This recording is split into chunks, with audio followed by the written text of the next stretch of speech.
isa sa mga rason kung bakit tayo nagtitipon-tipon dito ay ang ating paggunita at pag-celebrate na sa araw ng Ramadan ngayon ay maging solid palalo ang samahan ng lahat po ng ating mga kababayan. Nakita nyo naman kung anong nangyayari sa ating mga kapitbahay sa iba't ibang lugar. Habang ang iba po ay busy sa politika, ang iba po ay busy sa mga problema, ang iba po ay busy sa mga hamon na kanilang hinaharap. Alhamdulillah, talagang sinadya ng Allah subhanahu wa ta'ala na ngayon natin ginugunita ang buwan ng Ramadan to remind us na mas malaki po ang Allah subhanahu wa ta'ala kumpara sa mga problema, kumpara sa mga hamon, at kumpara sa mga politika na hinaharap ng lahat ng ating mga kababayan.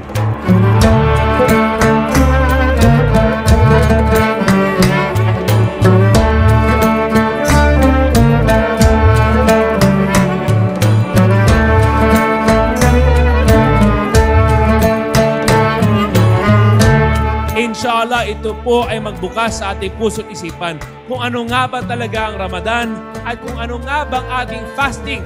Para saan ba yan? Para saan bang ibada? Para saan bang ating sala? Sinabi ng ating Propeta Muhammad sallallahu alaihi wasallam, kahit lahat ng tao sa mundong ito ay maging Muslim, mag-fasting at magsala, araw-araw lahat tayo, lahat ng mga anghel, lahat ng mga tao, lahat ng mga jin, hindi yan dadagdag sa kaharian ng Allah subhanahu wa ta'ala. At kung lahat tayo ay hihinto sa pagsamba sa Allah, hindi yan babawas sa kaharian ng Allah subhanahu wa ta'ala.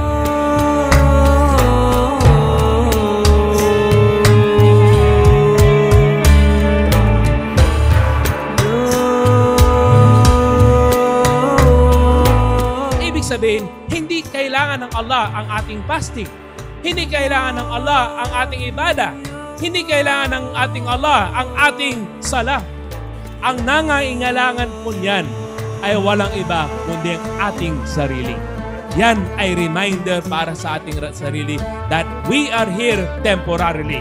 At ang ating layunin ay makapunta sa Jannatul Firdaus inshallah, kung saan tayo po ay magiging mas malapit sa Allah subhanahu wa ta'ala.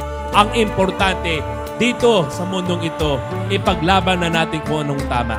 Ipaglaban na natin ang pagkakaisa at ipaglaban natin ang tunay na pagmamahalan sa pagitan ng ating mga kapatid, sa pagitan ng mga Muslim.